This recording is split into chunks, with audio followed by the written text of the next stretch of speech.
ओम श्री गुरुवे नमः। रहस्यमय ज्ञानगंज की अद्भुत यात्रा के वृत्तांत का 34वां अध्याय। तिब्बती लामा नालजोरपा ने बताया, अति मानव के नाद को सुनना चाहते हैं तो पहले स्वयं के नाद को पहचानना होगा। अपनी चेतना की स्वर को समझना होगा।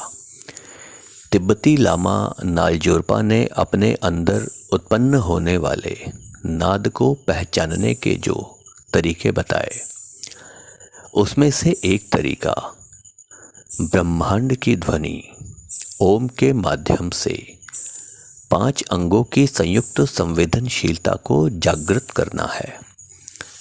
इन 5 अंगों में से सबसे पहले स्पंदित होने वाले अंग साधक के स्वर यंत्र के बारे में पिछले अध्याय रहस्यमय ज्ञानगंज की अद्भुत यात्रा के वृत्तांत के 33वें अध्याय में बताया जा चुका है।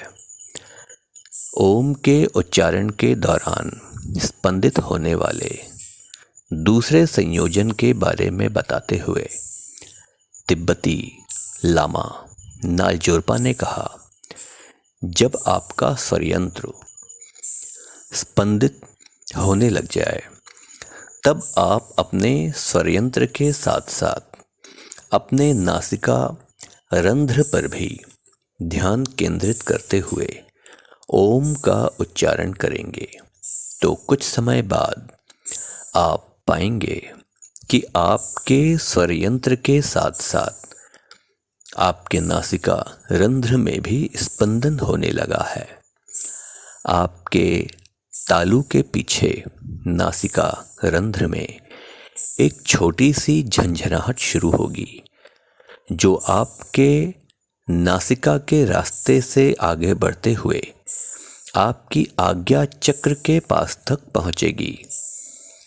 नालजोरपा ने इस प्रक्रिया को स्पष्ट करते हुए कहा कि साधक को यह ध्यान में रखना होगा कि यह झंझनाहट आज्ञा चक्र के पास तक पहुंचेगी, आज्ञा चक्र तक नहीं जाएगी।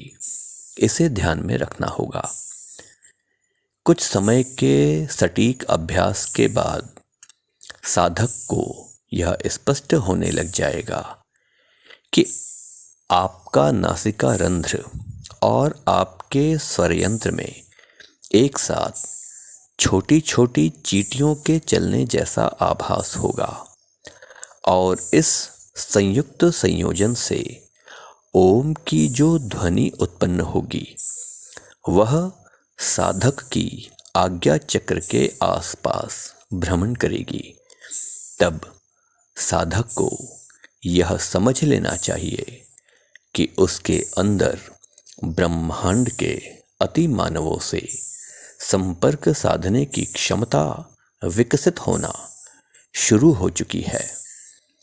इन परिस्थितियों में साधक को ओम का अधिक से अधिक उच्चारण करना चाहिए और इस दौरान अपने स्वरयंत्र और नासिका रंध्र में एक साथ ध्यान केंद्रित करना चाहिए। जितनी अधिक मात्रा में और जितने सटीक तरह से ओम का यह उच्चारण होगा और इन दोनों संयुक्त संयोजन के साथ होगा, उस साधक में अति मानवों की नाद को सुनने की क्षमता यानी अति मानवों से संवाद करने की क्षमता उतनी तेजी से विकसित होगी। लामा नालजोरपा ने आगे बताया। लामा नालजोरपा ने आगे स्पष्ट किया कि स्वरयंत्र और नासिका रंध्र के स्पंदन के बाद साधक के जिस अंग में स्पंदन शुरू होता है वह है उसका श्रवण यंत्र, यानी उसके कान में भी स्पंदन होना शुरू होता है जब साधक ओम का उच्चारण करता है। पहले के दोनों यंत्रों की तरह साधक को अपने श्रवण यंत्र यानी अपने कान में जब स्पंदन का आभास होता है तो उसमें यह स्पष्ट होता चला जाता है कि उसके कान में कुछ सूक्ष्म ध्वनियाँ सुनने की क्षमता उत्पन्न होने लगी है। इस दौरान उसे अपने कान में भी चींटियों के रेंगने जैसा आभास होगा। यानी साधक जब ओम का उच्चारण सही दिशा में करेगा, सटीक दिशा में और सही अभ्यास करेगा, तो साधक के स्वरयंत्र, उसके नासिका रंध्र और उसके श्रवण यंत्र में एक साथ चींटियों के रेंगने जैसा कुछ आभास होगा। इसके साथ ही साधक को अपने कान के पर्दे के चारों ओर स्पंदन महसूस होगा, जो वर्तुलाकार तरह से उसके पर्दे के चारों ओर वह स्पंदन घूमता सा उसे महसूस होगा। शेष अगले अध्याय में।